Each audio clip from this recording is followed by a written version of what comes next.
자율수행 일주일 하면서 이번에 마음의 미묘한 움직임이라던가 미세한 변화 같은 게 이제 보이기 시작하고 그걸 구분을 할 수 있게 되는데요. 호흡을 관찰할 때 기존에는 이제 호흡 자체에 포커스를 두고 이제 거기서 머무르려고 노력을 했는데 이번에는 그 들숨과 날숨 사이에 장애나 생각이 끼어드는 게 없는지 체크하는 방식으로 이제 방법을 좀 바꿔보게 됐습니다. 그랬더니 기존에 호흡에 포커스를 두는 방식에 비해서 그 호흡에 몰입되거나 집중되는 정도는 좀 약하기는 한데 그런데 호흡을 놓치는 횟수도 줄어들었고 그리고 호흡을 놓치더라도 금방 다시 돌아올 수가 있었고 그리고 호흡에 붙어 있을 수 있는 시간 자체가 좀 길어지는 결과가 나왔습니다. 그래서 결과적으로 봤을 때는 이 방법이 더 효과가 좋은 것 같은데요.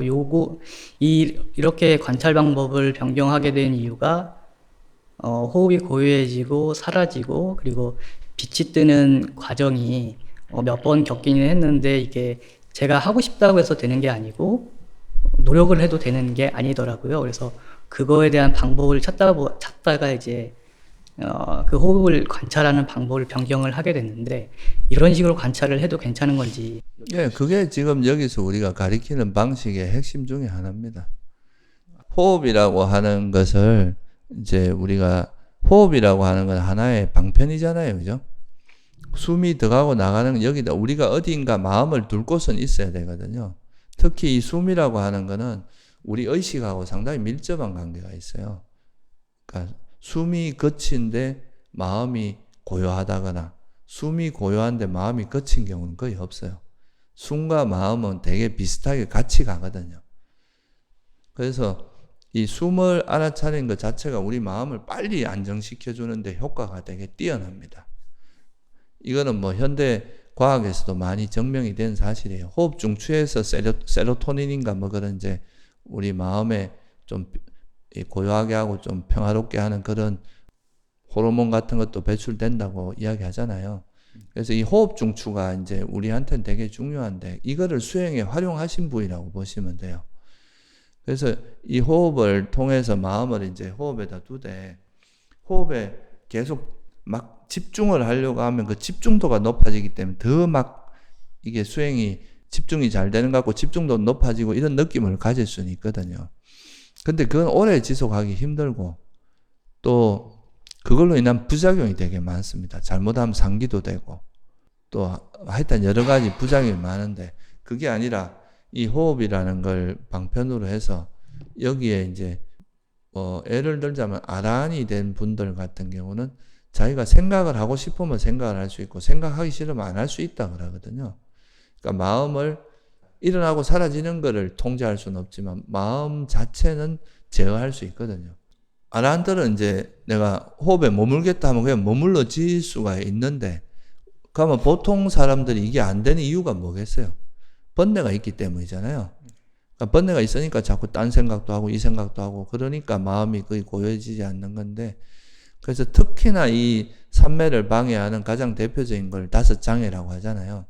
그러니까 이 생각이 움직일 때는 이 생각 뒤에 분명히 장애가 있어요. 그래서 이게 욕망이 있는 생각인지 성냄이 있는 생각인지 해태온침인지 뭐 들뜸 후회인지 뭐 이런 거를 알아차리고 그 장애를 놓고 돌아오고 장애를 놓고 현재로 돌아오고 이렇게 하다 보면 호흡 수행을 방해하는 힘이 빠지면서 자연스럽게 하나가 되니까 이게 호흡에 머무는 것도 훨씬 힘이 덜 듭니다.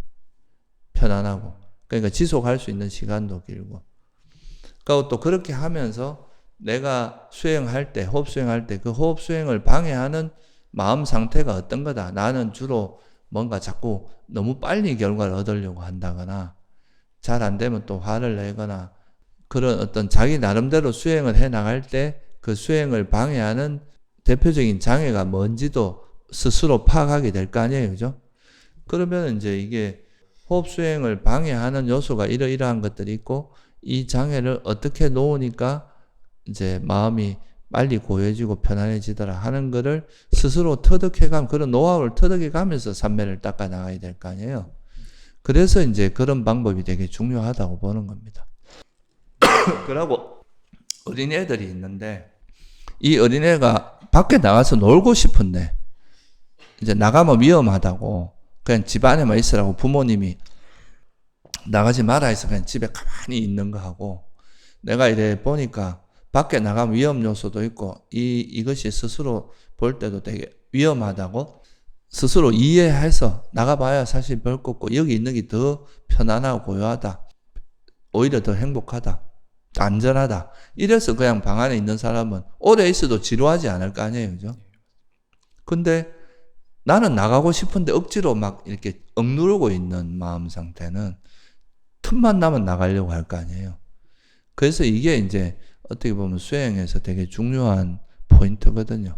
그 사람이 이제 마음을 알아차리고 그걸 쉬는 방식으로 하니까 오히려 그 있는 시간이 더 편안해지고 예, 길어지고. 더 길어지고 그러게 되잖아요. 근데 억지로 집중을 해도 그래 되긴 하지만 이건 그 마음의 그런 이제 번뇌를 쉬는 힘은 없기 때문에 또 이건 이렇게 수행을 하면 조금만 번거로운 데가 금방 깨져버립니다. 근데 자기 번뇌의 힘을 그 장애를 놓는 힘이 있는 사람은 일상으로 가서도 그 이제 경계에 부딪힐 때 장애가 일어나면 이것도 역시 욕망이 있는 생각하면 이 욕망을 놓는 식으로 하다 보면 일상 속에서도 찰나찰나 고요한 마음 상태가 그대로 이어질 수 있을 거 아니에요. 그죠? 그럼 그것도 여전히 삼매가 이어지는 거거든요. 그런 상태에서 나중에 자선을 하면은 이미 마음이 고요한 상태니까 훨씬 더 잘 되겠죠. 그래서 지금 하시는 방법이 그게 바람직한 방법이다. 그렇게 보시면 좋을 것 같아요.